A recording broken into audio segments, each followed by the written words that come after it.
there are some borrowed seats. Bear territory we beje anyway they are beje in the back. And I know that in Kenya there are some seats be so our parties then we say Olusi and so mine margin of defeat in Israel. We say so Jamaican for a pious Hajidenia Bri. We say votes no victory no head and this rupee. And now Obaba Shanti will be half one side east southwest when this was when you so the dynamics of the election as the last election before so Mobeji no do be as this time. And so more we pay. O ma we pay. And then almost there are some cities be omo Ashanti region people you need that. And one in Pence make us be a front place. A front place and Aswansi. They've not won before. Okay, near Swansea. Yes. Ejura Omanhene Ejura Bamba. I am fine being. Bamba we near Ejura. Bamba we near Ejura. Yes. And I will call. And then you are to be as a deputy minister. George Drews. And so we need. But I will call everybody say behind this was when pay be at Tepa House or more. Tepa and this year when pay. Do say you went to lose 2016. Yes. So it is sit how you know one year Jumawa. Then offensive no. So I think this is that. They are always been so close. They have done it since 2096. 96 Aprekuchi Omumu. 2000, 2004, 2008 they got close. Since then they have been so close. So close. Whether the narrative will change. So there are these are but Achuman Punya for instance on mine. Okay, Mami Yasemenya Rashid computer. Rashid, good morning. Rashid, good morning. Good morning, guys. Me ho ya now so e. Okay. Rashid, parties ni na mo wrap it up na and there na NDC more year FI election 2024 your coalition center mo niam gina e there be na ekoso boy enkomo kakra. Yeah, ready for elections on Saturday. Yeah, ready. And then they are about to omo about to Eastern region any Western region, special voting. And then no yeah. So you monitor Bibian Echo ono. That's one. Yes, we better yeah final rally there. Very massive one. Rally in never year ago. Accra, and then never year. And never year final rally. Walk to the Flagstaff House. This one, I'm telling you, cancel. Electoral promotion. Omo ni panu na mo ye adwuma no omo hwe ye o omo hwe ye papa adai so wo say yoko sign card bi ye fe no peace agreement. Yes, peace. Yeah, omo sign bi say you na yoko sign omo so sign bi. Okay, say electoral commission omo sign was sign bi. They are not faithful to that peaceful thing that they when they sign. Because Ejumano no moko ye polling stations no yempini we Saturday o mu diago ka Ghana dia na ebe si Ghana na nyago. Hey. How do make count ne? Because yempini o. Who say crash anu no mu use no the fed law CI 127. Law no ewo enu na use here about to. What mean gina ho na we use different law na ni CI 127 no. Who say when we were low, no must we be starting about what in the morning. We be feel part A and B of the pink sheet. It's very clear. How come some of the presiding officers are not feeling the part A and B before they are starting? Sompa FM. Okay. Now just about the check to say, Omoya special vote no, and near my sack also. A person then I'm not from Aquatim Sap.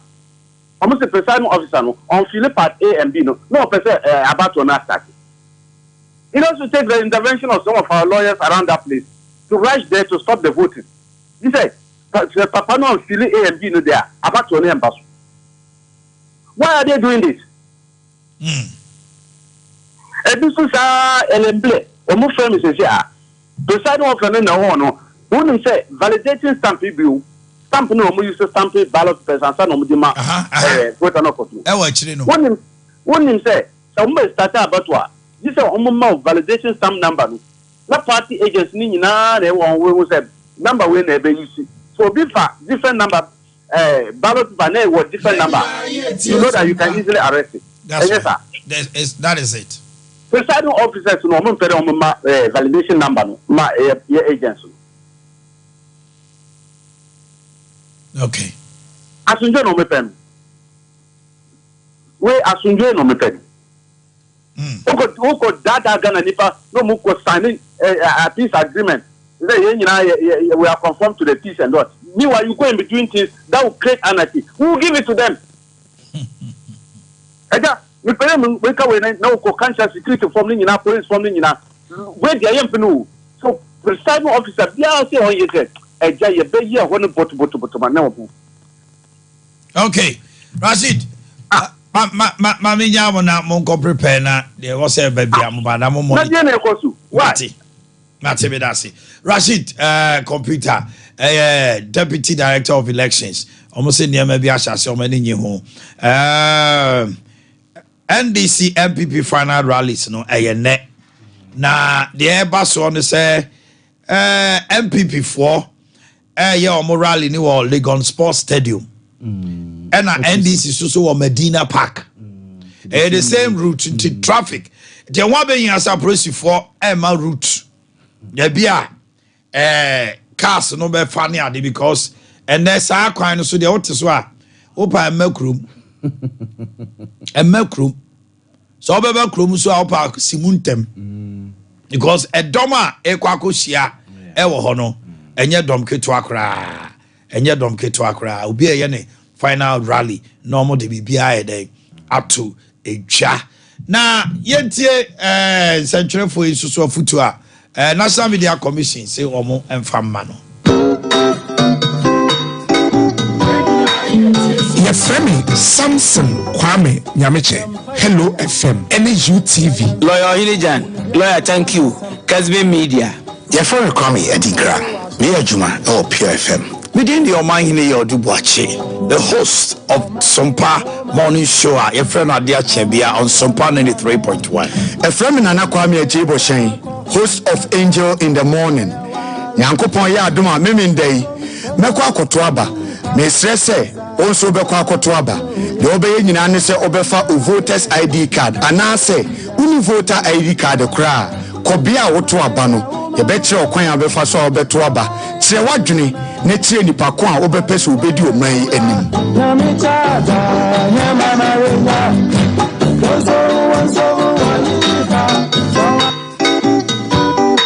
A friend Nana Kwame Edigra, host of Angel in the Morning. Your friend Kwame Edigra. Me Juma or Pure FM. Your friend Samson Kwame Nyameche. Hello FM. NUTV. Lawyer Hilijan. Lawyer, thank you. Kasbe Media. Within the Omanhene Yaw Boakye, the host of Sompa morning show, your friend Ade Akye Abia on Sompa 93.1. Miss Srow, Mimini Dawe, and Trefie. Kachira wadamfo, odofo wunia, obi biara oto aba yeye. Fa voters ID. Se wuni kura mane how. Se wutro wudin ko ade a, ko police station a, o register ye. Ko ne ko to aba. Eye wasede se wuyi omra shebetwani na woto aba so ma mampani a, ye di mfie 9. Ehye ne sa amatoto oman no enhyehyɛ ye ne sikasɛm. E ma remfie o, eye wasede. Okay. Yemfa we chat on na fe.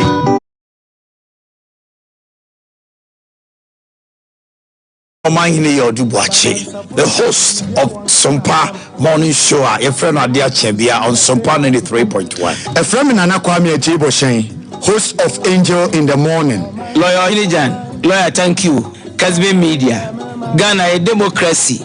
I was here boho banti. E hu be hia samemenda ebe. 7th of December kayo na koto wa aba 1 2 ha obi beto wo baabi enti nyina sorry waka na yenkoto ya aba on the 7th of December. Lawyer, thank you. Thank you. They now can say my fellow lawyer. Lawyer, thank you. My fellow lawyer. They now can say it is say who say bia we beat my wene parliament no lose you. Asante so oboduem na akame election back. O me kasa me bia na relax. Me na me te ha me se nyabotre. Bia me mo akasa. Ah so edwa. Ai. Sometimes I was ya bo mani events Omanhene Yaw no pe me hu da na wo bra nkasa Abreso de obebre. so ja Your friend Bebe ya tonka eye. aso Ai, and the Abreso de obepa. Mepa mo cho. Ashanti region. And a final. Ye to aba no. Yakọ 15 regions. Electoral Commission aso apia hene. Ka chire. Wahyehyɛ ma ni nyina wie. Aka Ashanti region. Ashanti region ye to aba no. Number no is 0551 931 931. Sompa Jemensa me wa ha. Sompa Jemensa. 0551 931 931 0548 931 931. Boba Mr. Radio manenko off. TV volume off. Oba ya nya fe na obechia obia. Debi. Enya fe na obekasa bibia ka ho. Bi oba ya metwama Baumia, Metuama Jomama, Metuama Cheddar, Metuama Palu, Metuama Alan, anyone more Akano. Eti, Yabia Homano, Yabia Post, Nabonon song. Election, Yabim, constituency in Ashanti. Hello, good morning. Good morning. Me Pachoef, Bodin, baby, Naban, Otuako. Okay. Hello. Otomahai. Dr. Baumia. Okay. Hello, good morning. Makasa Moma mu TV volume ni enko form. Oh, spoil ballot. Sompa FM. Ye kana muntia. Hello, good morning. Good morning. Me bacha Otomahai. Otomahai. Otoma boom. Gumanyabi. Hello, good morning. Dr. Baumia. Okay. Hello, good morning. Good morning. Good morning. Hello, good morning. Otomahai. Hello, good morning. Oto abana mahai. Baumia. Okay. Hello, good morning. Good morning. Oto amahai. Yes, I'm about. Okay. Good morning. Good morning. Good morning. Oto amahai.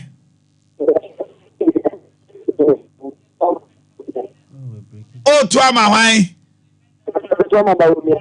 Okay. Hello, good morning. Baumia. Okay. Oto amahai. Good morning. Good morning. Oto amahai. Oto amahai.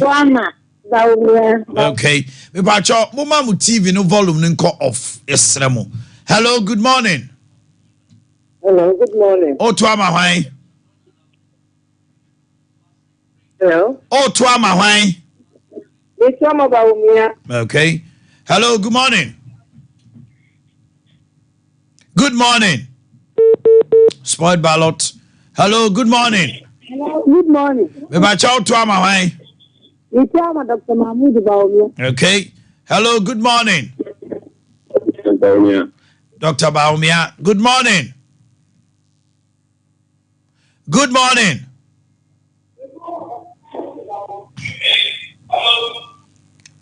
I can't say my volume in comfort. Good morning. Good morning. Oh, to amahai.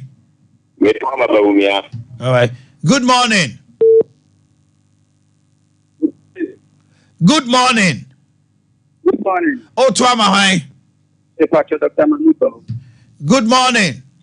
Good morning, Omanhene. Oh, to amahai. Yes, I'm going to taxi driver. I'm Dr. Mahmoud. Thank you, Baumia. Good morning. Oh, to amahai. Baumia. Okay. Good morning. Morning. Hello. Oh, to amahai. Hello. Oh, to amahai. Okay.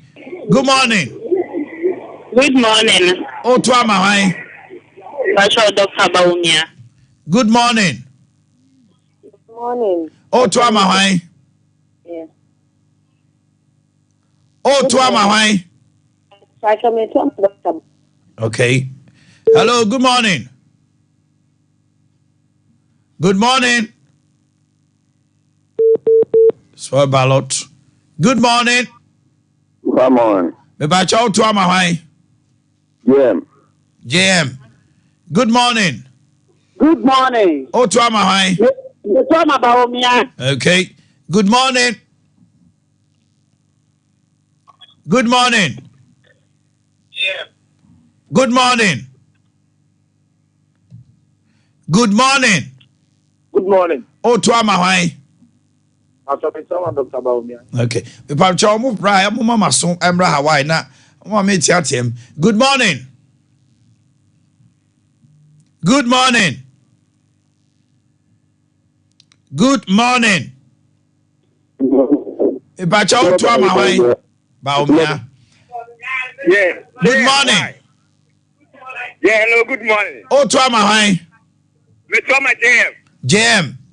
Good morning. Hello. Good morning. O to ama hwan. Dr. Mahmoud Baumia. Okay. Good morning. Yeah, you can say. Akatu. Not 30 naso. Good morning. Good morning. Uh-oh. Hello. Hello. Good morning.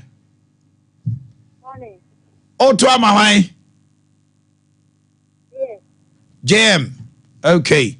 Hello. Good morning. Last one. Good morning.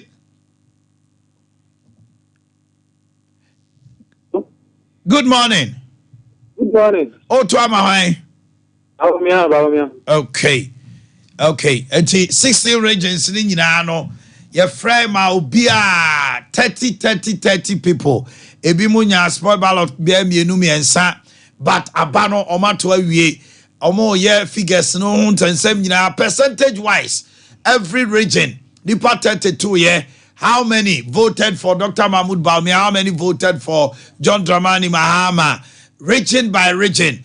Guswa yedidin komono ano. Mede ba betum anim sesia na one yen atnase. Na ye ka kire wo se ya hye kuku dama.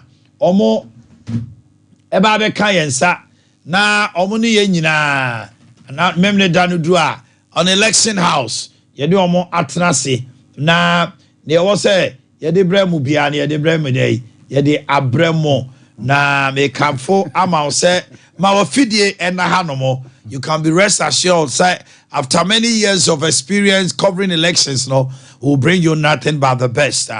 Dr. Usu Ansa KNUST will be joining us. Dr. Brimpong will also Kumasi Technical University. Dr. Eric Bua from Kumasi Technical University.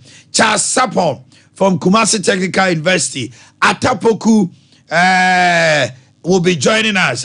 Prince Obri Yebua will also be joining us. Yaw Buama is with us. Samson Asante, Kwaku Asante Yebua, and Suwofia. The entire team, Yetrasia, Yebedi Nkomo Bebre, na Yashesen Yebeto Toniema, na polling station by polling station, constituency by constituency, region by region. Now you do elections here, and your press conference, yeah. Yeah, Chris Cross, yeah. So NDC, yeah, press conference. MPP, yeah, press conference. Where, yeah, press conference. Was you are going to debunk now? Electoral Commission, the Diaba, now Regional Police Command. And so the press, ever cost all the details. You can trust Election House on Sompa. Accusations, allegations. We'll be live on Terawan Media. We'll be live on Sunyani Sompa. We're also going to be live on Nkranza. Sunyani. So you can be rest assured, say, we are giving you a wider coverage across the country. Come Saturday, stay with us. Omo can Enyema Boom. Electoral Commission. What can you say about this election? Among for so more protest. Are they? Protest or more near say no say cheddar for no. And I send him a message, CCA. Cheddar, almost say ya makwa more man for more agent yama.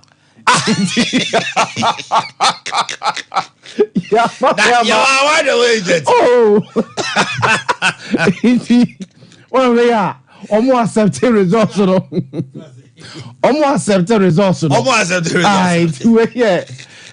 from the team New Force for the team no and almost say see ya makwa ma omanfo mu agent ama ne de they are thinking of say omonye results in tumti ebia say Supreme Court bebe mu a omo keka omo team of lawyers abom okay so file a case Deputy CEO Ghana Gas yes engineer George Rekubrobe yes and wako Seshi is it Seshi Yoso yes Seshi Yoso akwa support to the PC there yes in the person of Bumankama yes the name Bumankama rings a bell Festus Bumankama Japan aye and Seshi Yoso Omanhene Yana na Bumankama yes that is ne ba and Ejina as parliamentary candidate for the MPP was Seshi Yoso and Seshi Yoso na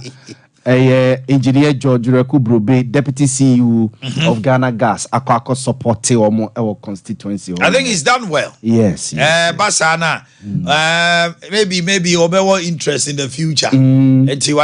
We are told on the 35 industrial sewing machines. Yes. 50 hair dryers. And financial support. Yes. Akoma constituency no. Or the cash kakra. Or the see. Mr. Ade Akye Abia chairperson. Emma Seshi Yoso constituency no. The chairman eje. Me fi so ayade. Yes. Ayade pa niema we. Mitumi say emabuna omakọ entity no. Obi a was hairdressing, hair dryers, sewing machines ni ade to support them like this no. I think engineer George Rekubrobe, Deputy CEO Ghana Gas. I mean, issues with some CEOs, the deputy CEOs. Say as our constituencies, normal regions, and this is the timer. It's a t-shirt. So I think the deputy CEO engineer Rekubrobe support CEO deputy CEO okay. Fuga. Yes. Sharak Pachofa daily guide to Sumaya and oh yeah. Front page yes. Yomboadu now so and the former general secretary of MPP. One also want now. Yes. Yes, I know no na wo hunting. Yes. But your for Asante the man why na. Okay. Yaba. Ayo. Bosman Asare ne. Samuel Titi mo ba. Ama wo mo ko the man mo. Jakota John Boadu rally support. It's good. Yes. It's good. It's good because obu yato abama ni wia no atiatena no ayira senyo no ne kuta position no atene koye mienhwe eti se ono so na mo kwa project wa yes yemo na baso ese rally votes ni ade ni various constituencies ni regions ni support was or the map party ni bia no he's doing it se be ya MPP okay mama Fuga Kwaba Fuga. Yeah. Now what to say? I think and now you were so cocksure you are taking over the reins of power and then you are still sure. In fact, my confidence Jidina newo mu asa apeja asa Kenyai ma menchia etiefo ene ahwefo na menchia wa umomu soso na Ghana ememu na enne anopa omotie menya o question I'll be me no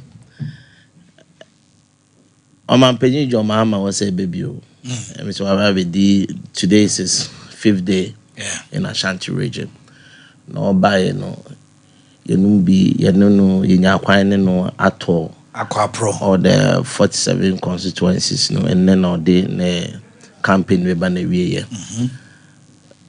na Oman say oko some of the constituencies na say wo hwe senior ahemfo ni bi esua in fact ayareho baby someone say Asante my to abama MPP eni ana enne Ghana for say anti-setting na sebi mpre asa wo de aponchi be gina o say oye osono ye beto ababa no ene ye hwe impuntu dwuma ne ahwe de bruni fano financial independence ne nan me ba ya na me cheche mu ha sei usika sem ho ba ye ha na wo dwetire enhye na Ghana fo ahwehwe ni mu na yeko one of the constituencies yeko Atwuma Ngwabeja South if Boakye unse Boakye na military hospital no. That's right.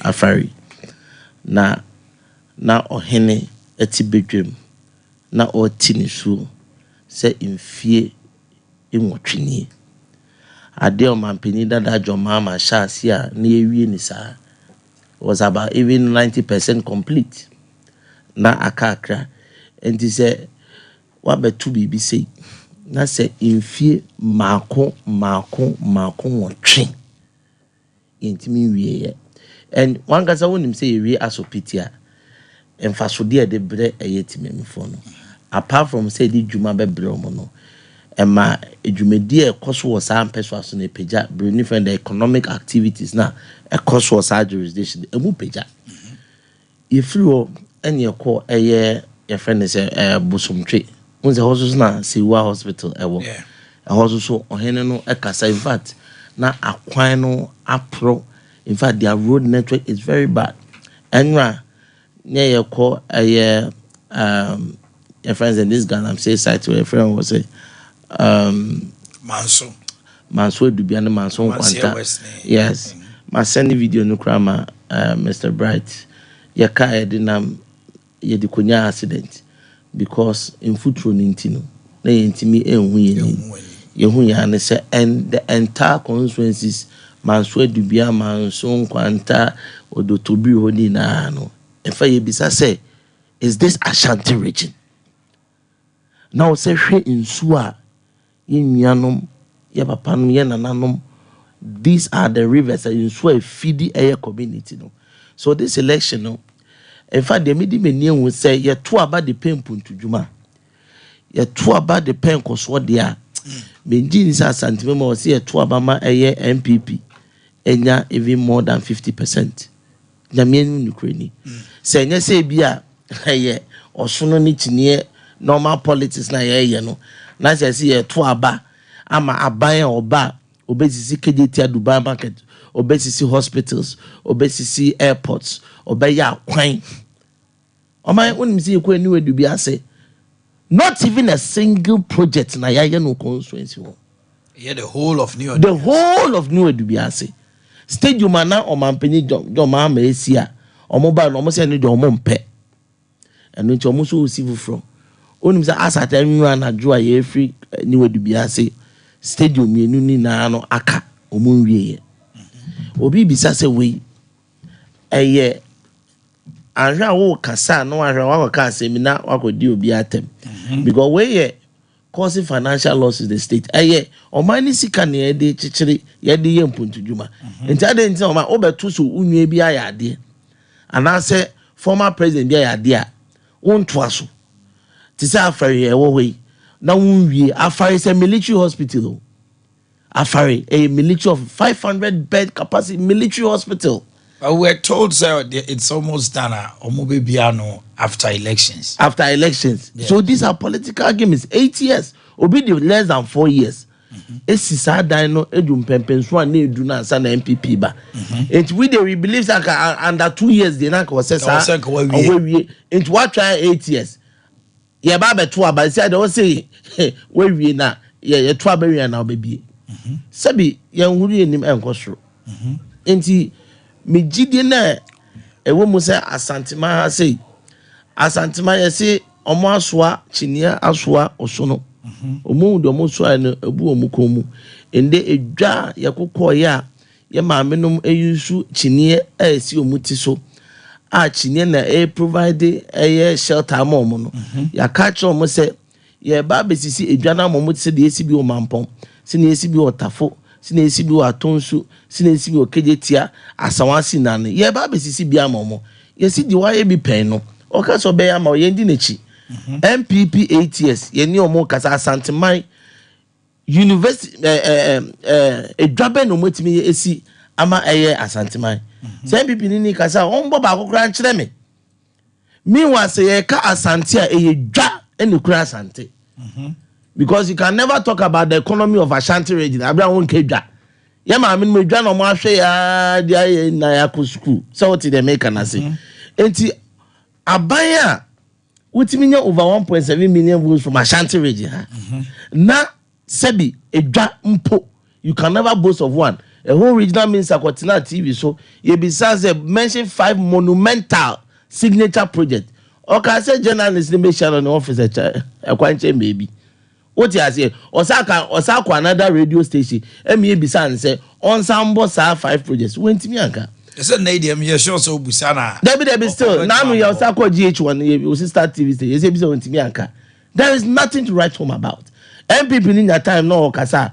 Ombo 5 monumental signature projects are Ashanti region say na me so be the John Dramani Mahama Ashanti region Ashanti region and no kwa na me yeka what did they make and say and your mind yene omanpeni Jomama nam no obisa Mahmoud Bawumia 5 questions na sa questions ni na no obisa ni na Bawumia ba me twa 0 edikai na na do catch there say aye Ghana esikasem na sa time ni esusu say Ghana yesi deny hata no enu nti no kofa na Haji Mahmoud Bawumia ba ya na meboa o ma me no na edi nkomo ni je opa media say enu nti no kofa Mahmoud Bawumia ba. That's right. There is only one reason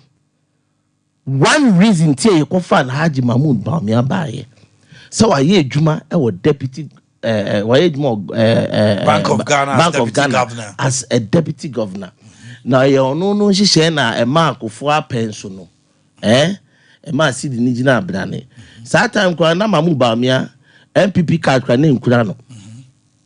Or your deputy governor, ne MPP card, ne Nkurano. Enti, Nanado, justified the entire, also Mode, Mahmoud Bawumia Babaye, ni running mate. Only it is when the fundamentals are weak, the exchange rate will expose you. That's right. Now, him say, no, Baba catches a fundamental, no, digitalization. How that digitalization resolve the cedi to the dollar depreciation? On country, and now Joma Mekachen say the 24-hour economic policy, no, that is the fundamentals. Because the 24-hour economic policy, no, it talks about productivity. Because on Maya Sebi Unyema Udino, Dudona we import, and a friend Ghana is an import dependent country. And you may be in your craft man on in Banameboa. Sanity into beach now because there's no demand for the 24-hour economic policy. Na sabi in previous as some no can on tears here.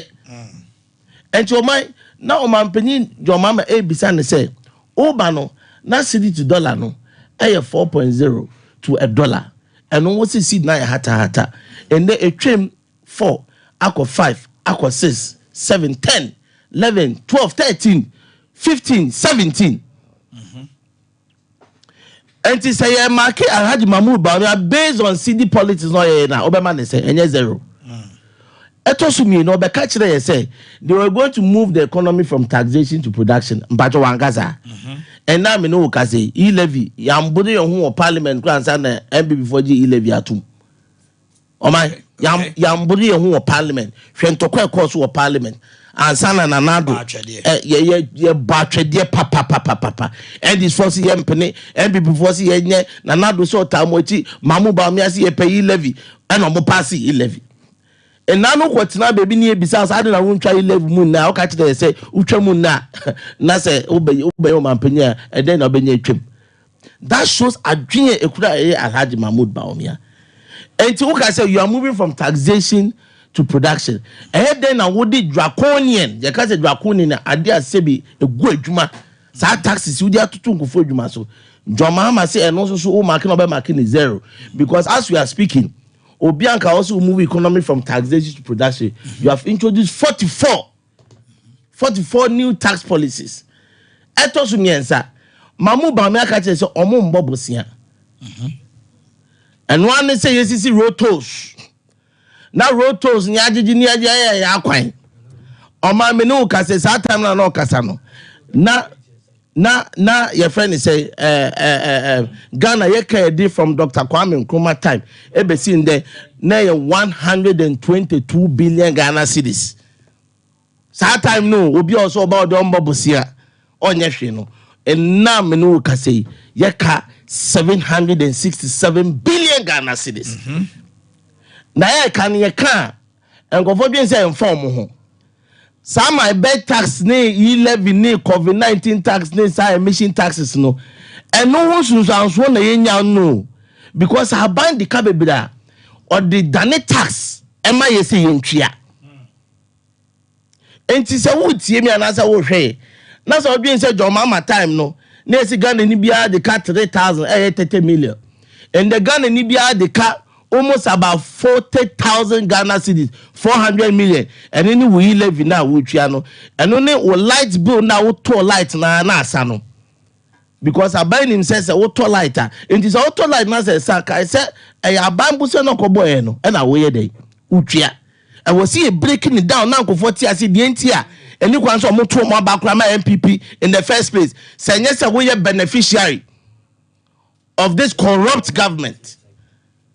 So when you be a chrono kankan ekoso chrono fita ekoso we are beneficiary means about to Obama MPP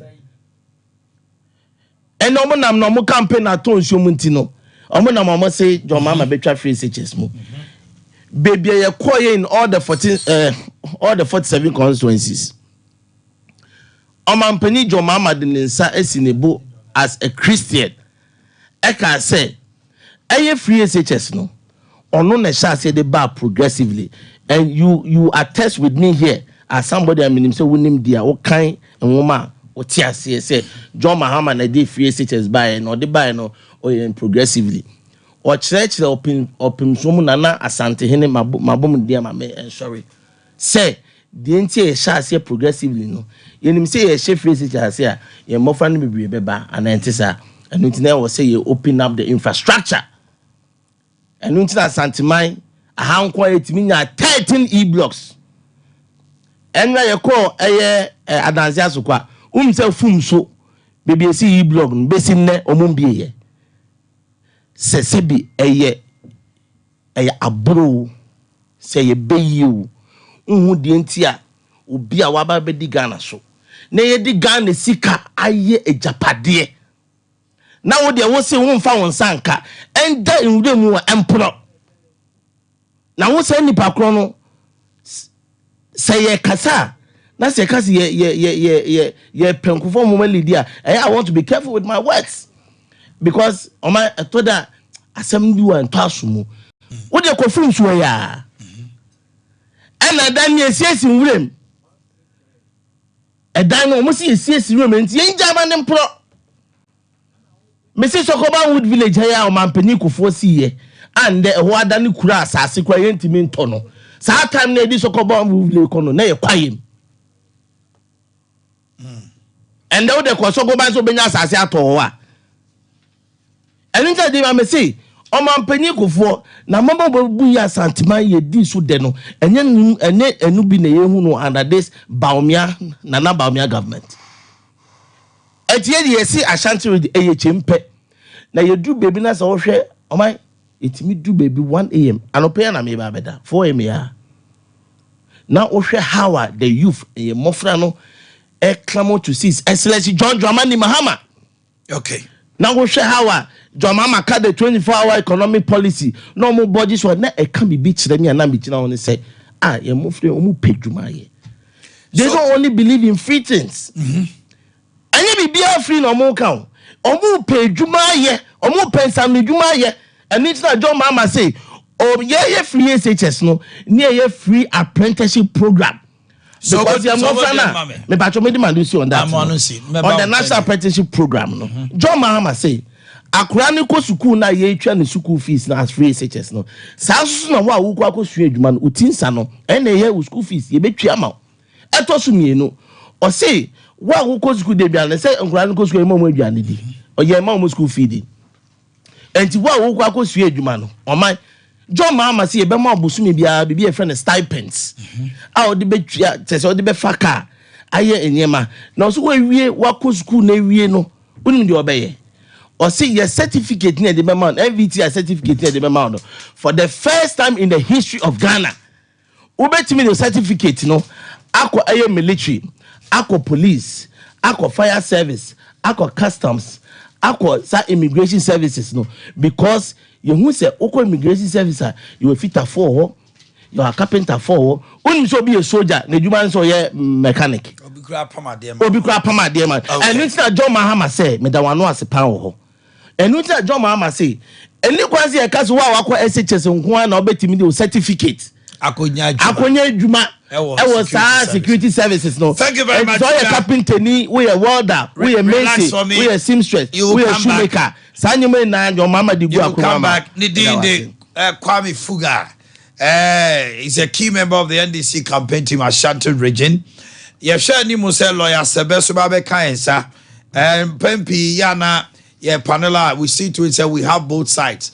Lawyer Sebe medru hanomo ejebia wo MPP ni na wo te say Fuga fire sa na hu MPP ni na enya me na mbe kama no e wo so otena ha no ka na asem e kire mo enti ye hwe ni mu se oba be kan sa na no the bank of the year 2023 best rural bank of the year one e wo fia Japan rural bank enya mfia duanan ana no me da na wo se ka me call di annual general meeting ba me so me ko di baby ti no mama no na kam ka se mo de niema bebre mi o amoba me hu se munyina mo nsam ye huja sa na anya de munyima no Omanhene nya me de abom wa because elder tie mi a de na elder se mo famre mo anu agena meeting ase elder package no ewa ha enti by the time you be free akono me sabe ka ho yes and moreover no expect you baby am go di ye no na nya agro kra me akra do ba me say ba back akwantu na dem call baby ti mo fancha me ai elder na friend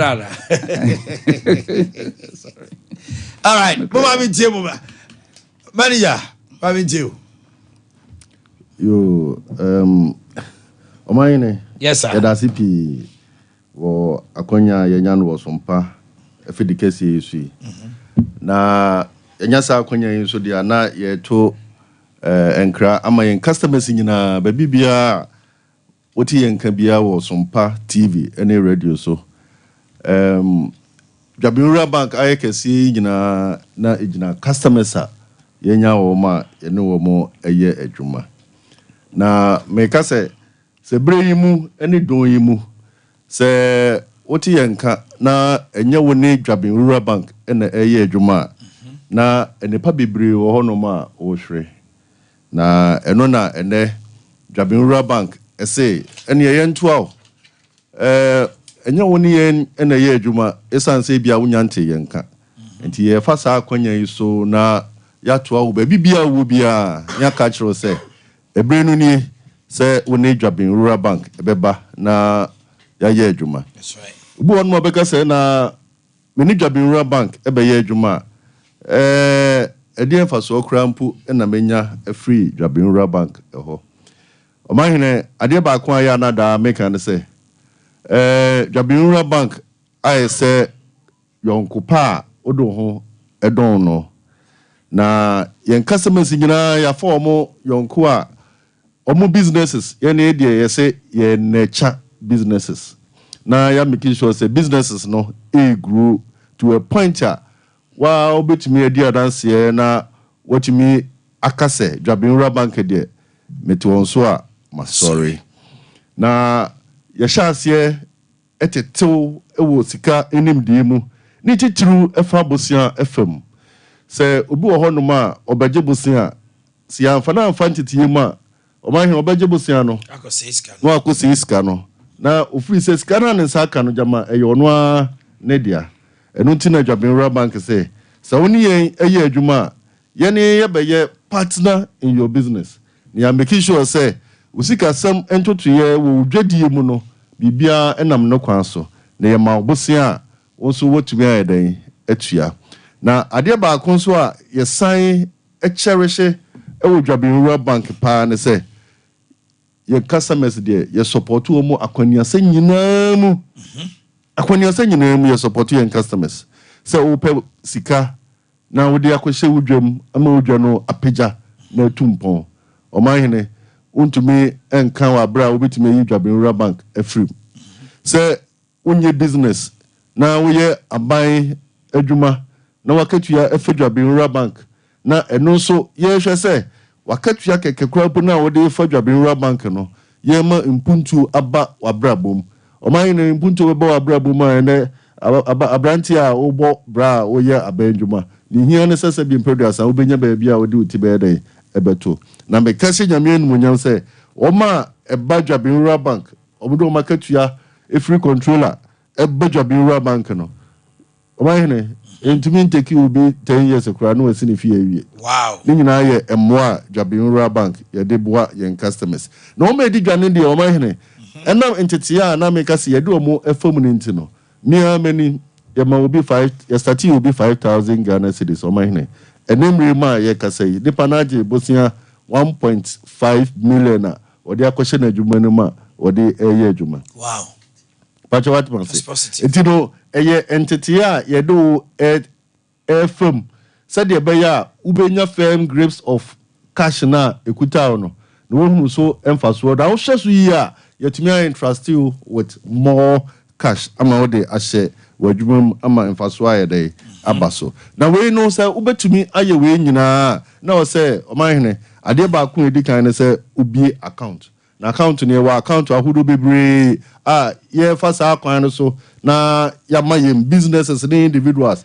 ebie na ye nam sa akwan so aboa wo mo obetime ebie current account and business account Omanhene your current account no bibi bie enyu hu ye ntisi wuti charge bie enyu ho ayewo usually niam ahyehyɛ debi bibia hyem passe yensem yetrim to say yensem fine odi an say obebie current account bibia your friend see wuti yentibi even SMS alert krampo na ye ma wa hunu niam ekoso wo account mu krampo no yente o hwe etino say woni dwaben rural bank edidwa na say business account na pese obi a mesro wo de bra na yemie business account no ma say de be ya obetimi du sika afa ho na enam sa akwan no so yetumi ayeden akomoa obi wonu ma ono so pay investment your investment products and so bebre your dachi investment wo hono ma eno obetimi ahye investment umma dachi no ahye ase aboa ho wo sa akwan no so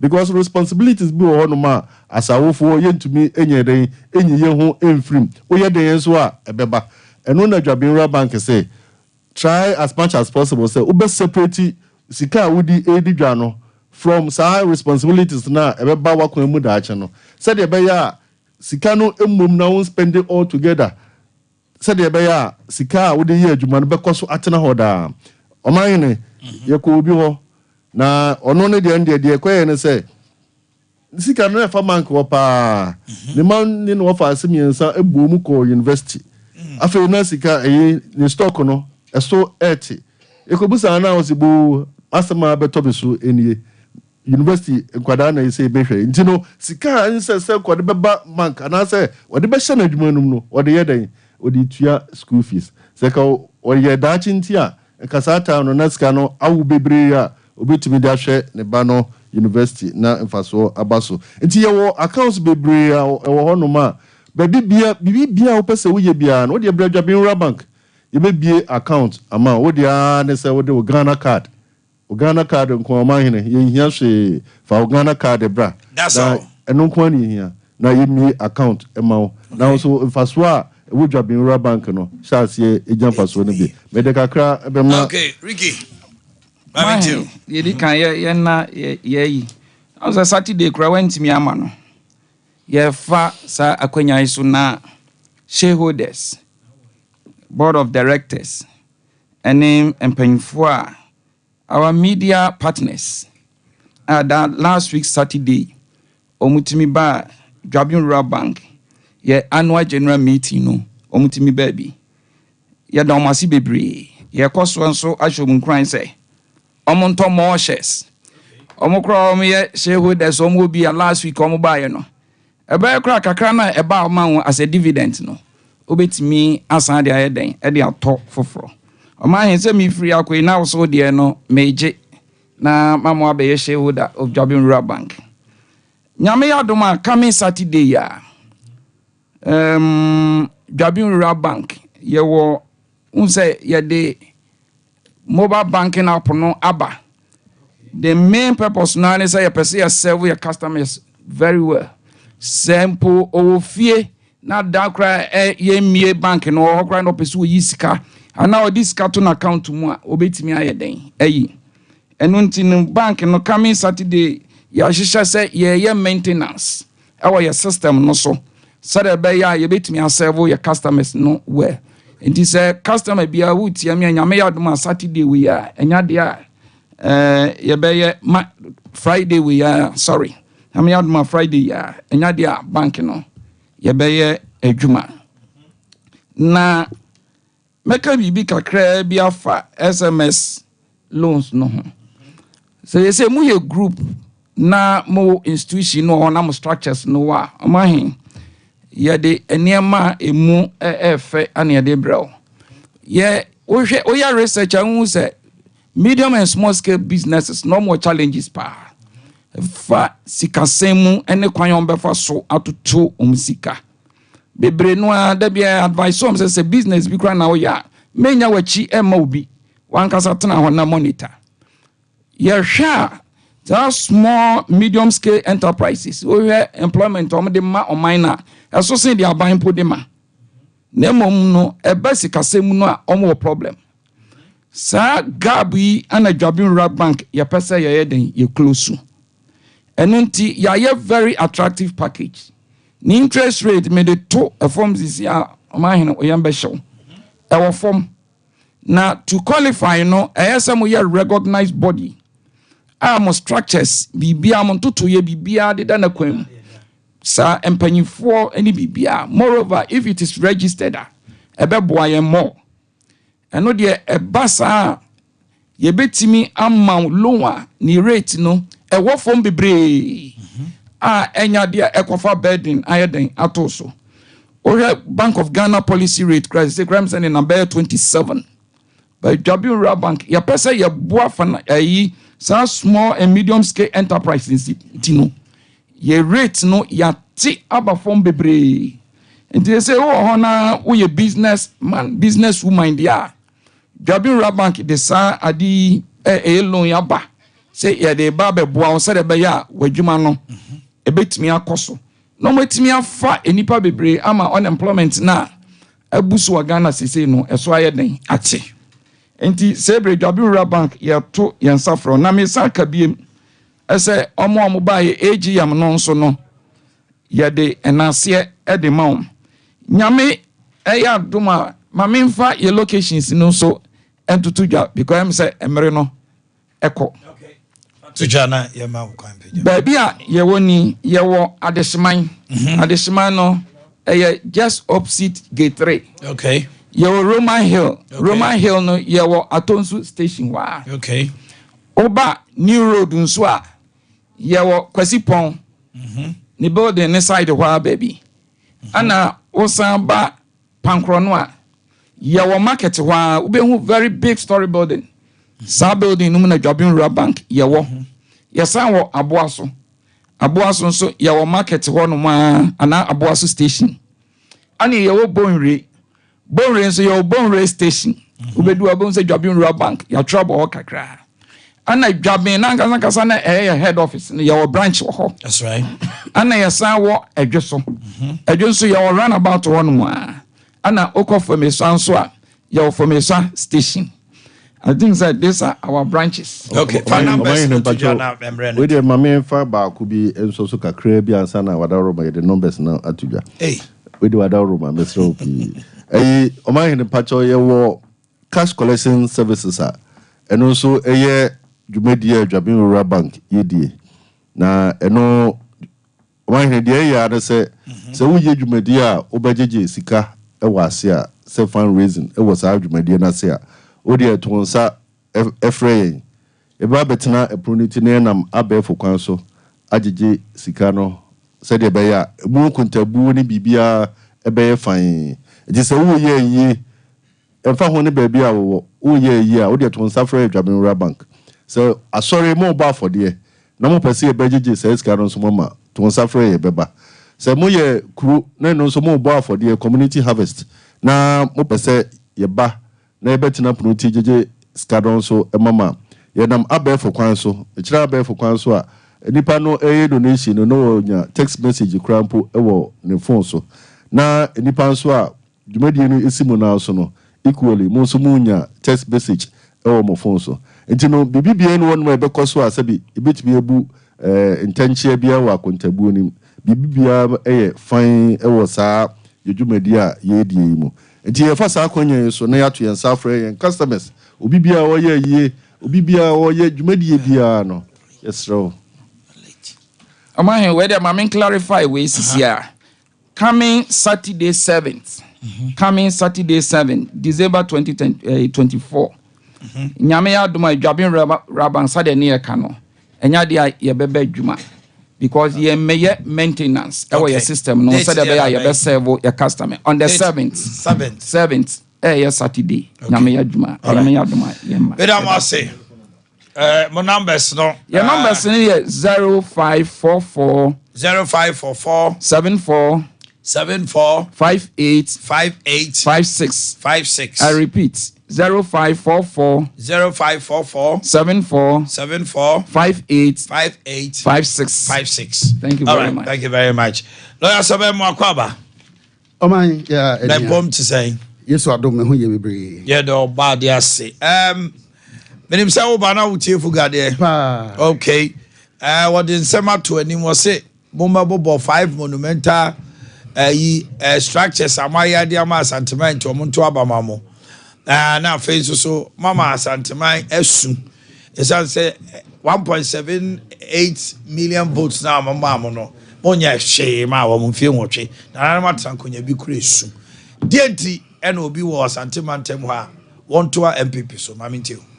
Yo minia. Ba me for to just say polls no I ready. Enti no me no mo di nkomo wi a ye de betum anim. Why? Na yakon. Yenko do yasebe. O my me da se bebre na mechia asanteman so nyina. Yo o my me nua kwa me wakasa. Na otimu se ye se ye di jawa na ye di asoa wo. Wanka bia enye yi nte se otu bigum sa o my o ka bebre mete se o se asanteman de omne yen echemu pe ewo afi mu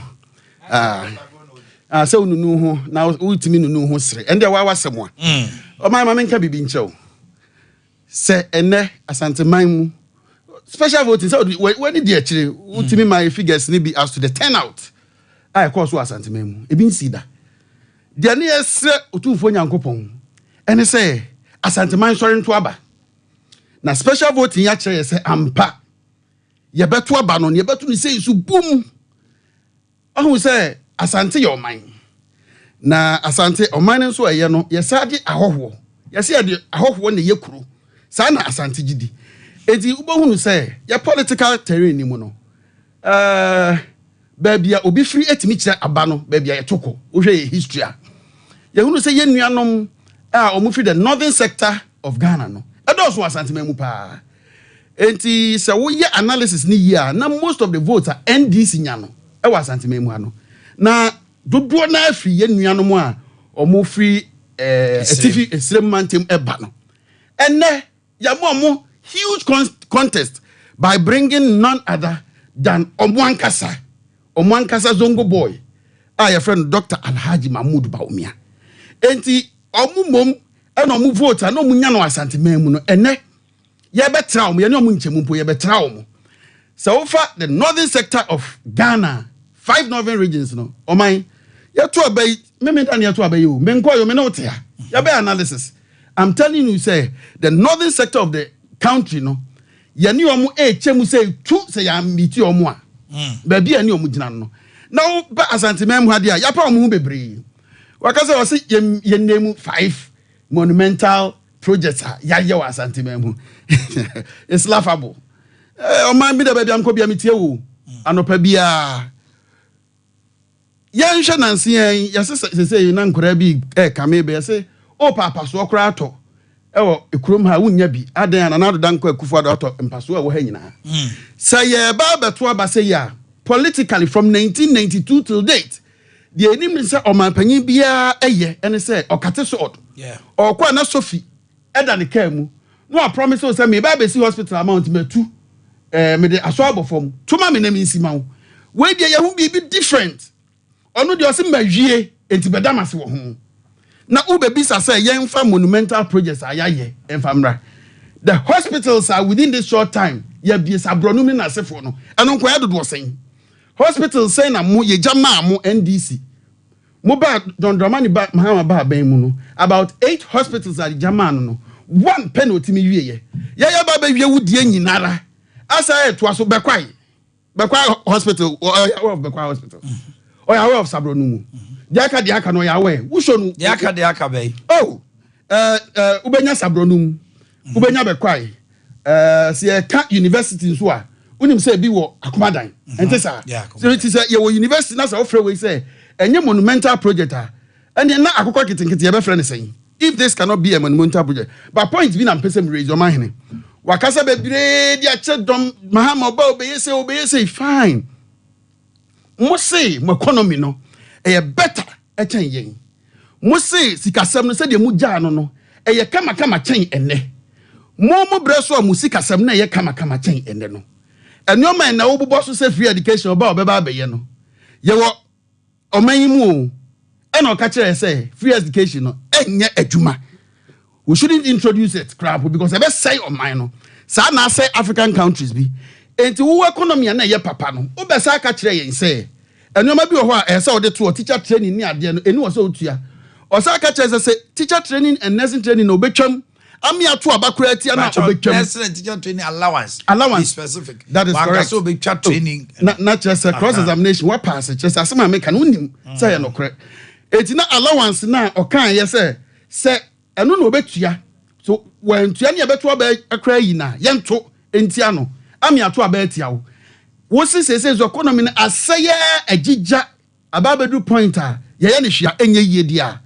Enye na esimu san ekwan be na obefa so no wanya sika to free education so ekwan be na abefa so no wanya sika to enioma utwitwa mu a na nado any MPP edia ban nyina so ekwan be na abenya sika na projects akese oso ami ya chance ya ye monumental project be na chewi ehifa na abenya sika na dia to aso sa na so for line president Kufo ejama wo no omo ba mbeka chem say the 4 gang project is carrying them eno na yewra mills ebeka kire yen eti project ni bi di da ho saa enti yense nya mamu eti se mo economy na ye papa no mo antimi anye we nyina dia ade se mo ka kire se o mo economy na nye ye de ye papa na mo ba mo beto aso it makes logical sense na mo wo dia na sikata ho twobo no wantimi anye nyoma we nyina na se wo se MPP enne ya sai oman no ye sikasem nyina atete apansam dia enye na kire se ebra na wote so na sikasem no ye no mibisa wo udi sika ne ye den asa nyoma we nyina utwa ma wantimi anye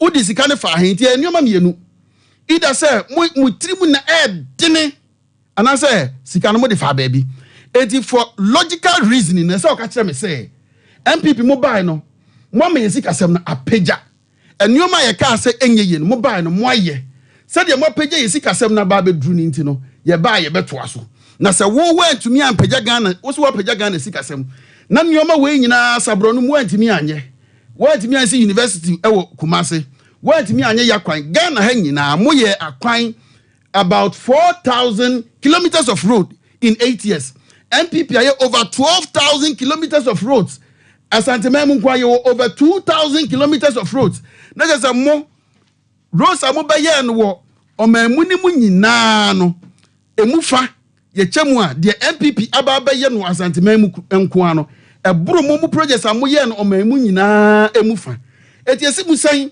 na wo sa be ka kire ye se wo economy eye papa enti ansa ento abama wo minia kwa me waya ade bebre me se de jawa ne de asoa wo emu odin but wabo ne ho medin nemom sɛ ɔba bɛtu futuro egu asantemani baabi a yɛdo no munyai saa deɛ no because the electorates are much more enlightened the ɛkɔ soɔ no ohun ɛwɔ n'abrabɔ mu eti nya wo na wobɛka dollar sɛm ebi akwa me na dollar na ɔkeka dollar sɛm na dollar na ɛwɔ sei eti ebi ana cement ɛyɛ 30 cedis no osi aborosan miɛnsa na ekodu 95 no ntimi nsi so ɔyɛ calculations ni obebisa ho so wo fa free hin ekodu 30 cedis wo fra free 6 cedis under president Kufuor edi kodu 30 cedis ɛwɔ wo pen so Omanhene say ye emubu na from 6 to 30 no ɛyɛ mo ho num 6 to 30 no the president Kufuor gyan wo bɛbɔ ho baako mienu miensa ɛna enum ɛna bɛbɔ ho efie nwɔtwe ɛne ɛyɛ bɛfa no 30 cedis enti yesu yɛbɔ ho enum a enka num no ɛsɛnka nɛ sɛ mo na mote so sɛ de nam de ɔman na ekɔ no ɛsɛnka your friend is saying cement bag baako ɛyɛ 150 Ghana cedis it is here the nam 95-90 a na sɛ wo so wo de ne papa kyɛn a na kyɛ sɛ arefie na aka sɛ ye yare no o ka sɛ ye nyina yare arefie nti arefie wo be fa de ne wo 6 o de aba 30 wo bɔ ho enum obi aba bɛbɔ ho enum miɛnsampo o ye dede sɛ ɔno na economy ne nye eti minia asantema mu ha de ye ne agye bebre de ɛkɔ so no na ye nye complacent nso ɔkyena ne nagye kyɛn ɛkɔ akoto aba sira ne ɛsra santeman enyinara sɛ ye motwi ne nkonkonkoto aba no na asumdwe emra ɔma because asanteman sɔre adame ba ofide so mekan asanteman sɔre a MPP ebedi nkunim enti anya no kreda ene obeka TVET ne ase hwan na de baaye wo wote hɔ no adan na wan faama wo economy ne papa no adan no wanyɛ saa hyehyɛ nyina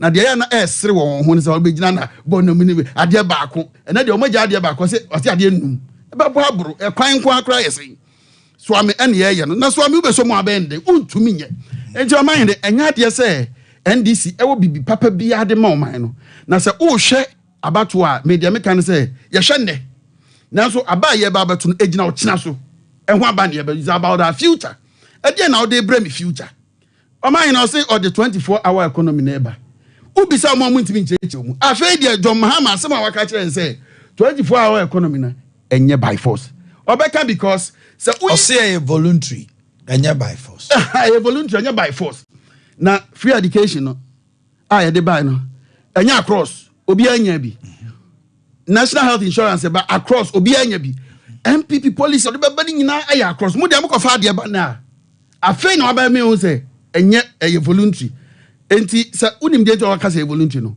sɛ wofa no sector by sector job by job work by worker obo say 24-hour economy no sebe me hu asempo ameka emu nya du ese du nkacha be ka che say welders so mu decide say on beba adwuma anwumra omo electricity wo ebekọ fom enti obi a oye welder no ono 24-hour economy no ekwan be na obefa so a oba abeye no master na be ya adwuma no ebra question na man ka say by force no say o kai a journalist ni bi say ye koforidua any important within the eastern region and for so ben ye benya or say anya by force I just say omunimfa onimfa so bia obenya wo sanko wo mfa so bia omubenya nko be answer question no it is my business mfa so ben menya na ka tem say anya by force na just say within John Dramani Mahama na atrimu no onimu say anya de say 24 hours in the eastern region ebenya so mfa so. All right, beba on chain Ministry of Information say Mfanto Ghana for him say Nana Danko Akufo-Addo enne Nana Danko Akufo-Addo enne ebie agenda 111 hospital what trade Kokobe Ofori Krom Bokoro ena Ahanta West enne agenda 111 obie trade diano ewa Asante Mantem ha Kokobe die nso obiano Ofori Krom so ebiano ena Bokoro ena Ahanta West eti ene Nana Danko Akufo-Addo ekobie 5 hospitals ano ene ni nyina ya agenda 111 ene Juma Ministry of Information say Mfanto manim to all the television stations ni ade no omodo ebeba honomo e de amamo fuga ma memra ho chan bio na mintie o mema 10 minutes ne kasa na mema minian so 10 minutes I'm say 10 me kasa me mam 10 na maso ba ehye ti ma mo bia 7 minutes. Fuga memra unche. Yo man, meda wase. On say baby Ghana yedru no. I was say ya tenye me biase say. A room where was say Ghana ye pedruma and my memuno. And now no national security at the so baby about say the youth unemployment no.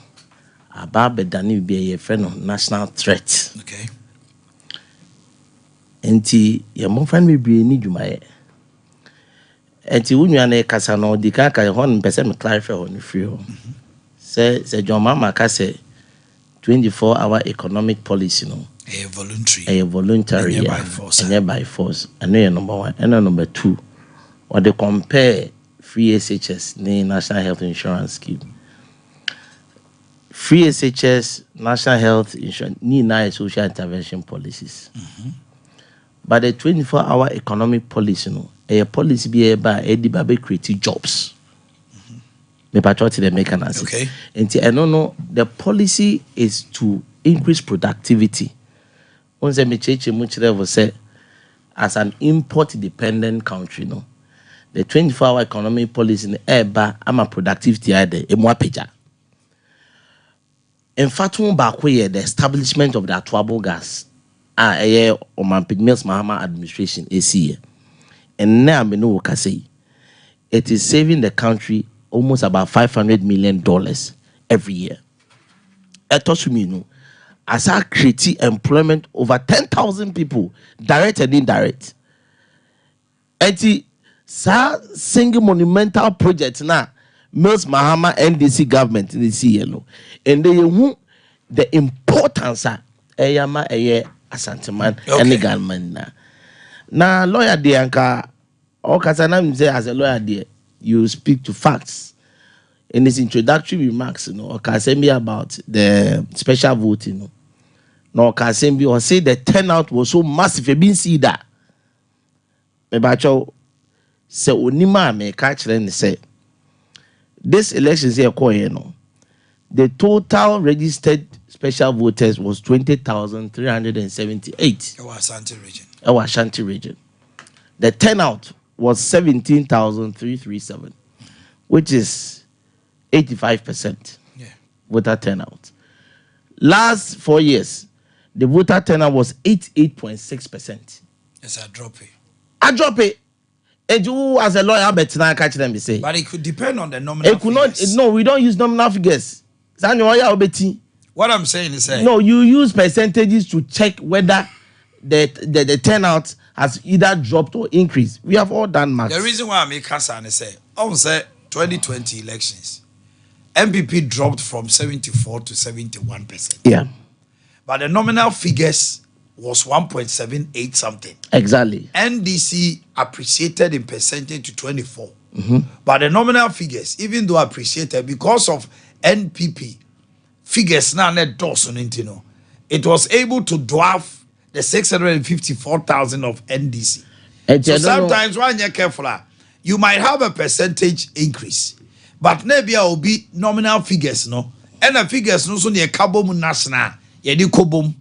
Afe what I say. So a bit ma say 85%. What was the total figure of registered voters for 2020? What remember? You have it. What about the remote? I say to them, my member. The whole cano say to about 50% plus 1. Plus 1.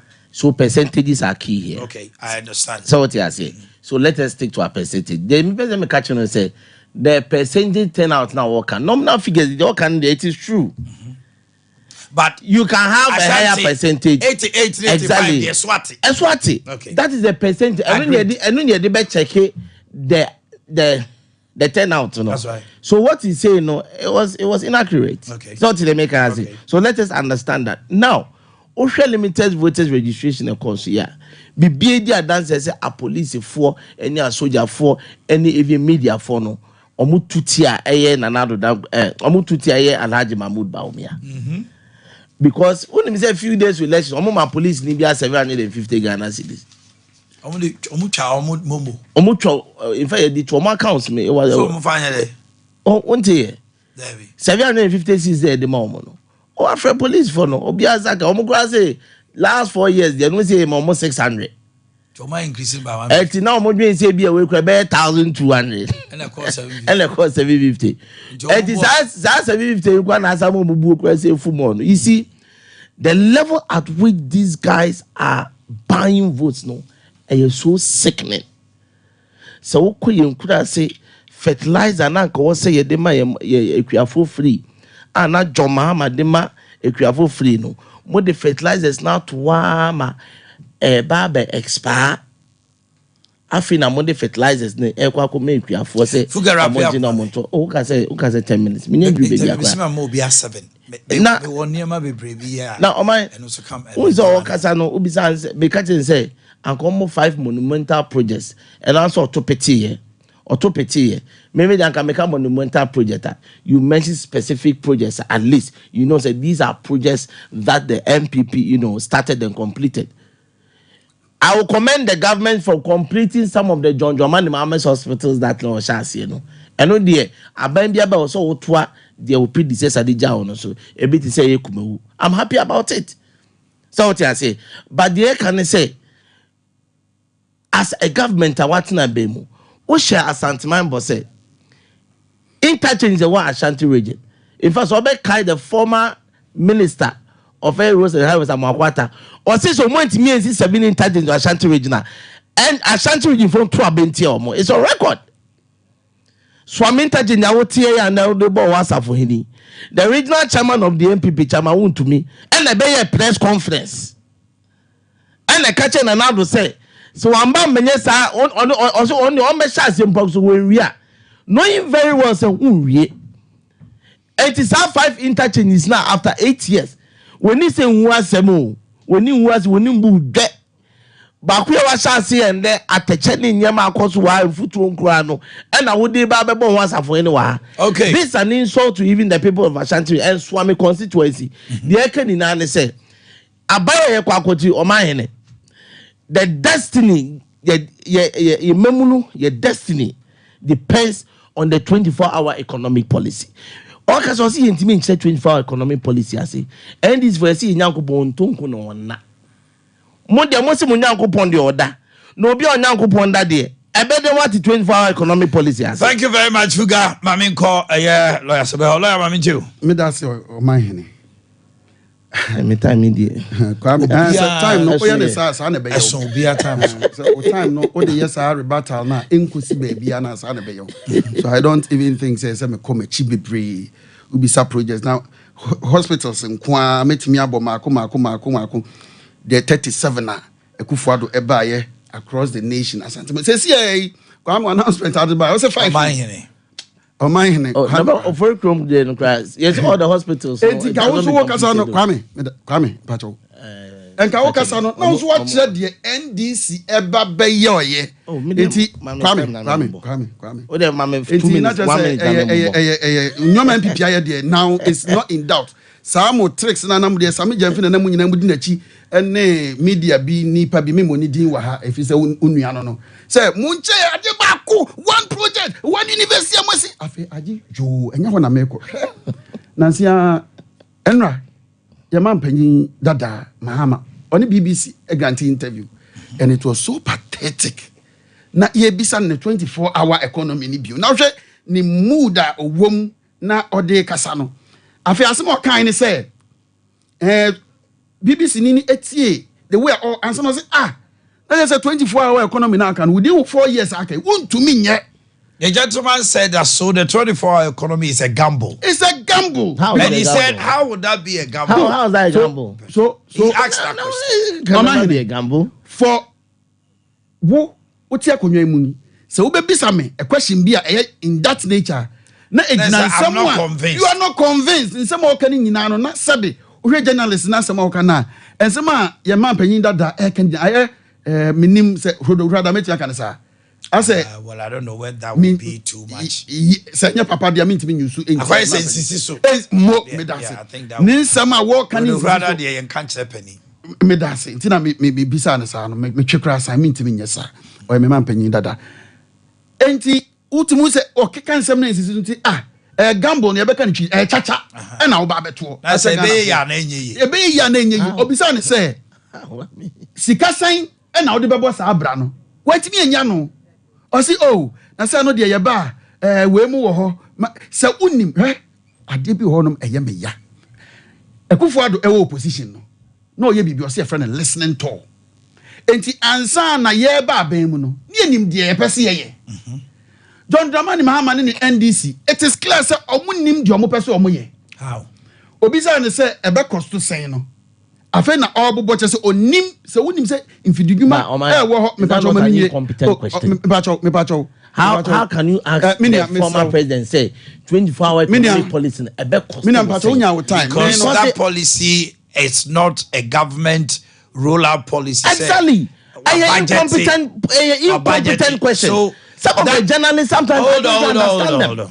Don't go too far. Sometimes also so yeah, because it may be nice about the attacks on us so yeah, because that's I say because no he asked the question said, how much if you quantify somebody cost exactly and your mama say you cannot quantify exactly. Because enye adea to say be a free SHS and who bet me a project say nipa do say ni say ne be rem support I'm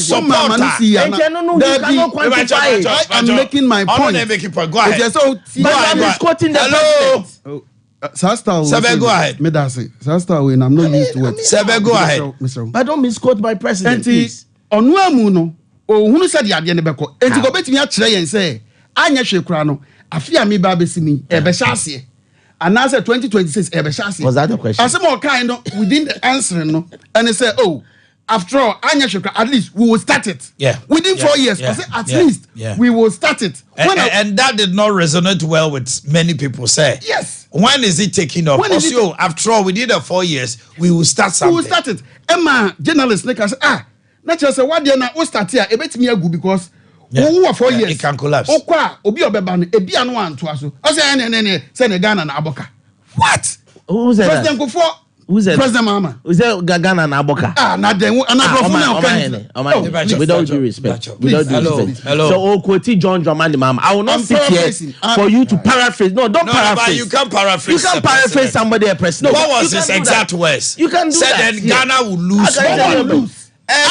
Ghana will lose. Remember, or the Chicago Stadium. That's a Ghana will lose. Anya so don't say Simon can yet. Okay, so Ghana will lose. Who wants to see no? You are very uncomfortable. It's okay. No, I cannot sit here for you to misquote this. Your final words. So my final words. I cannot sit here. Your final words to Ghanaians. Ghana for John Dramani Mahama. What chepe face say oni eniswadi hu bi ama ye dachi. Ya to abanuma no so emfie 9 pe na aka. Omba me bua konta enkyire obia.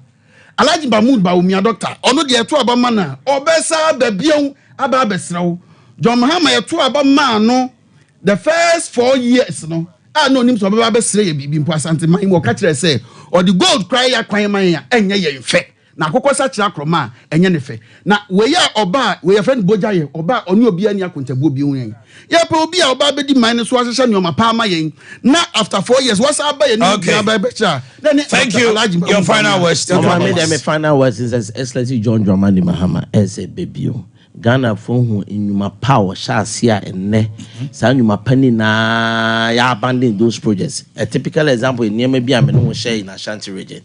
In normal nam somewhere 4,000 to 2,000 kilometers of road. Maybe sasa manswe du bia for their way. Manson kwanta for their way. New du bia sit for their way. Formina for their way. Adansia sukwa for their way. And these are 2,000 kilometers of road somewhere no. O my ye bisa say e fa pote ene wo. Ghana for so as once. Omo say John Dramani Mahama send America for akwakofa Donald Trump abano. You say sankofa yenchi. Thank you very much, gentlemen. Lawyer Sabe and Kwame Fugana Motio Mokano. Gentlemen, Madam Asipipa. Medani Muhaba Sisia na me de diaka to amuso. Yaba, ya the polls no ever tuja ambahu 16 regions no senior OBSC2 abane fire. Yame and come home. Stay with us. A quick commercial break. We'll be back.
Kasamaya Mahoma Dia, make up for Jabin Rural Bank PLC, and Amedema War. Jabin Rural Bank PLC, Yaya Savings Account, current account, Dachinty account, shares, microfinance, VIP cash collection services, sir, a funeral loans, and our church harvest mobile for the enough as a musika mamu, a year near Betina Prunti musika mamu dear, a Jabin Rural Bank PLC, and I make come for Ediamawo. Yes, I fixed deposit, money transfers, social service, and now Sikabia with the better account to Anna Ube Biano. Yes, send SMS are light free. Now the Emmy Decra they say Jabin Rural Bank PLC, ye be a bangi, ye 40 years. Hooray! Now and now me and you mapa and Sompa yasum your customers ninti Chamber of Commerce. Admire work Sebia a best rural bank of the year 2023. Jabin Rural Bank PLC. Yen head office ewo Asante Jabin. Yen branches ni bi ewo Ejoso, Bonre, Abuaso, Jabin, Pankrono, Onye, Roman Hill, Magazine New Road, Sipetimpo, Fumesa, any addition. Fire 027-1409-340 and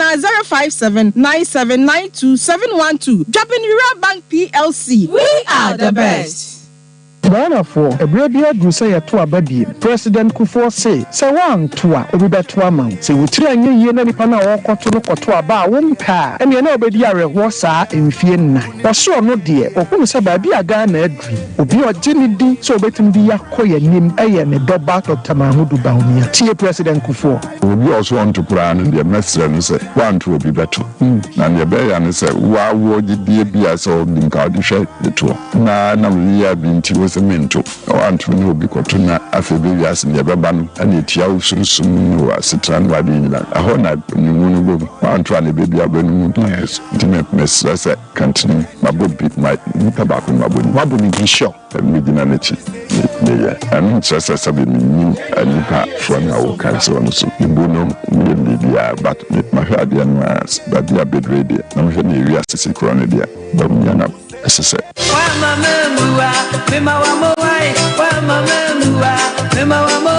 December to remember, Omanhene Yaw.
And then ebi mu dio hawda.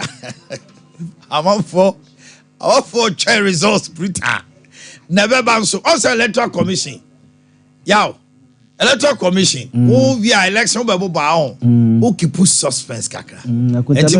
My request for a reinforcement. That the one and over control. The Bureau of Security will say me pebe 200 soldiers. Me pa police for be 500. Me pa national security for be 100. Don't be jeje ni pe me tie the amount for kafa me ho. Ansa na mabobo All right. Happy birthday to Rita Nyameche from PK of Sompa. Hey, PK. Oh no, Biana, I would obey that. Happy birthday to Rita Nyameche of PK from PK of Sompa. Rita, happy birthday to you. Sammy Tuga, and then to see our way to PK. Endurance Adoma Dankwa of a Draman Rural Bank from Jennifer and the entire workers. Then Asamoah Denchi, Lord Makion from Mr. Denchi, a pharmacy technician of Mansua Dubia Health Center. Okay.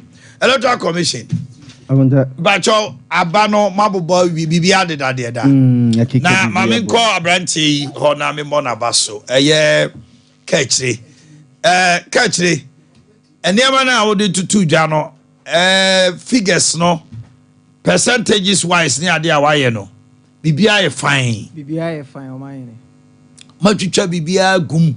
Yeah, twitwa bibia gum. On say tech for no mufia. On say tech guys say anom dress you. Catchy. I was on tech for no more high tech. Yes. Tech for no. Yes. Say I no dress you. Also omonda ode uhu ayi Davida. Ono kwa de aso per shirt ne try bi. Enka sa we na hood na cheshe wo na glass aso mu nyi omuti as anti robbery squad fo bi. Oma ben keke. Tini ya omo bodamantam. Tinyame adom a memne da. Ka chire David Shadrach, Kevin Moore, Azuka, any team no a Juma Mubabo no home. You know, Mujim anti robbery squad ne waitress. Squad the power. Papacho petition bill. There's a petition filed against the Electoral Commission. Everyone. Pacho Munyima Akuntanka. This is coming from the new force members led by the we the new force are writing to express our concern regarding the recent electoral process. Yes, we believe that there has been significant malpractice that have compromised the integrity of this election. In light of these concerns, we formally request a recount of the votes from the Greater Accra, Volta, Ashanti, and Upper East regions. Yes. We are prepared to visit your office to advocate for the necessary actions and ensure that the electoral process is conducted fairly and transparently. Thank you for your attention to this matter. Sincerely yours, your name, spokesperson, New Force. What's that? The name is not here, so we cannot. Mr. Robert, Senor Yaudo, and when did you vote for? Senor Yaudo. Anyway, I Senor Yaudo. Robert. Robert. It's only new force members, you know. And Akota almost said the message there. If young qualify for recount of that regions now, they are marching to this office. And I will humbly tell them that the Supreme Court is open. They can seek redress. Give us region. The first region votes. Okay. Move on to some quickly, my I have a region. Yes. Nipa Ediasane Tuaba. Dr. Mahmoud Baumia enya nipa dunsom omotomano. Yes. Emma Ensia etoma Jomama. Dr. Mahmoud Baumia enya 56.7%. Jomama enya 20%. Bedi Akonchada enya 6.7%. Alankojo Chamati enya bi smart ballot NAD third 16.7%. Let's do the next region quickly. Ashanti region 30 calls. Yes. Yenya sport ballot bako. Yeah. Debut. Sport ballot miensa 3, which represent 10%. Yeah. Nipa edio numiensa and the two Abama Dr. Mahmoud Baumia onya 76.7%. John Mahama nya 10%. Andrew Gum enya 3.3%. Young call the next region. Bono East 30 calls. 20 calls. Okay, let's 20. Get the percentages. Yeah. Baumia had 66.7. John Dramani Mahama 20%. The next region. Bono region. Bono East. Bono East. Bono East. Baumia has 66%. Yeah, but you go to the next region. Central region. Dr. Mahmoud Baumia 60%. John Mahama 20%. Ukani nyina boma 30 calls each, you know, which means it adds up to the total vote cast, you know, 30 by 16 regions, no? 480, right? 80, yes. Very good. And you know, Central, Baumianya 60%, 18 calls. John Mahama 6 calls, and then Bediako 1, and Alan there, or we papa. 5 calls, sport ballot. Young call the next region, quickly. Eastern region, 22, and a Tuma. Dr. Baumia 7 and a Tuma Mahama 73.3% as against 26.7. Young Greater Accra Baumia had 66.7. For me, this Greater Accra results is not a reflection for me. Okay, Mahama 20, Nipa 6 and a 2 Abamano. And no, 67 as against 20. Young Northeast. Baumia stronghold pa, but John Mahama appreciated. Onya 50%, John Mahama nya 36.7. Cheddar, eso konenim enya 6.7%. Ono one ayimi enu nya na we e kabomu. Spoil ballot. Come on, let's move on to the next. Northern regions, 63.3 for Baumia, 19 calls. Mahama 20 calls. Is it a reflection? Let's see about that. Go to the next region. OT region. Baumia had 56.7. Mahama 26.7. Is it a reflection? Somebody will say categorically no. Let's wait and see. Then we go to the next region. Savannah. It was a total call for Baumia. 90%. Mahama had just a call. The Akenya spoiled ballot. Okay. Then you go to Upper East. John Mahama had 56.7%. Baumia had 30%. Upper West. The next one. Upper West. It was a close call. 12 against 10. 40%, 33.3. Ye kase way Ghana fwa ye frɛ omo say omo frɛ nas omo ntoaba ye nkoya research say ye ko busa o baby ye ma omo an frɛ ye a obi a influence obi a ye call the next one voter region. This was the shocking one. 46.7 26.7. Okay, Bedi Akucha denya 13.3. Chamatinya 3.3. Okay, are we done? Western North region. Western North. Baumianya 50%. John Mahama 23.3. And at 3.3. Bedi Aku Cheddar. And at 23. It was a huge spoiled ballot. Ever Western North. Okay, Western region. Yes. Baumia had 66.7. Yeah, 20. 20 calls as against 4 calls for Mahama. Yemshire Central region. Yeah. Okay. So yeah, post no buy and say 60 calls and say yeah. 1 call Gumnyai unya 0.2. Apalunya 0.2. Alanya 0.2. Chadenya 4%. John Mahama had 108 calls. Unya 22.5. And Dr. Mahmoud Baumia, after the Sompa poll yesterday and today, had 60.4. Representing 290 calls, votes, yeah. representing 60.4. Okay, this is what we did, and this is the results. To my last one, no more. Wait, saying that Nina is at your region bia obia strength and ne voter onya ene that television so no nti so hwe nti blue no represent Ashanti region. Blue no represent Baumia in Ashanti region 76.7%. And green no represent John Mahama. And Upper East John Mahama is very strong. Yeah.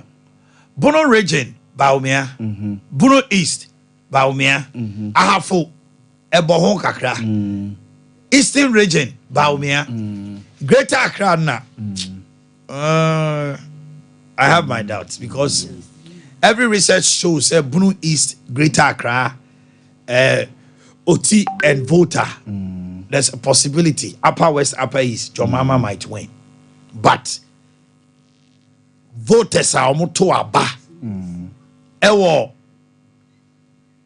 Sompa ɔmo say Dr. Mahmoud Bawumia say yɛ to aba ne na ɔmo deɛ kɔmɛma no 60.4 your mama 22.4 that is not a reflection of the general elections the general elections kran obiara ni kran no NDC were 45%, MPP were 47%. Now they are kind of makopre. But we, a bit to me so I say, and yes, say nebeba. A bit to me so I say ya nebeba. Name on regions ni be besesa. Why na mami? Kusi apia.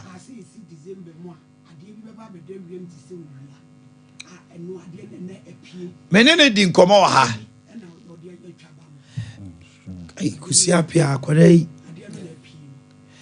Kusiapia ka kire me say ye beto aba ye ready December ensroma na ye nkramofo sign no e beto e wo wiem apie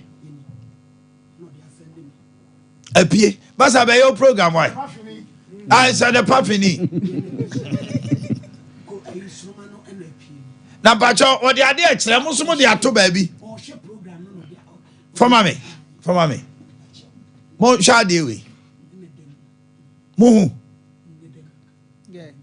Yes. Zoomy. Okay. You need phone. Abrante no eye Prophet Kusiapia ka say December. The member Ghana for hunu say ade na ono all kano eye no kra ne say sa sign we ebe pie wo wiem na epie wo wiem a Ghana fo hu se ba me win elections no hade we omuso o matwa wo wiem e na ode asende ye se epie onno e kan yeni my name is Kwesi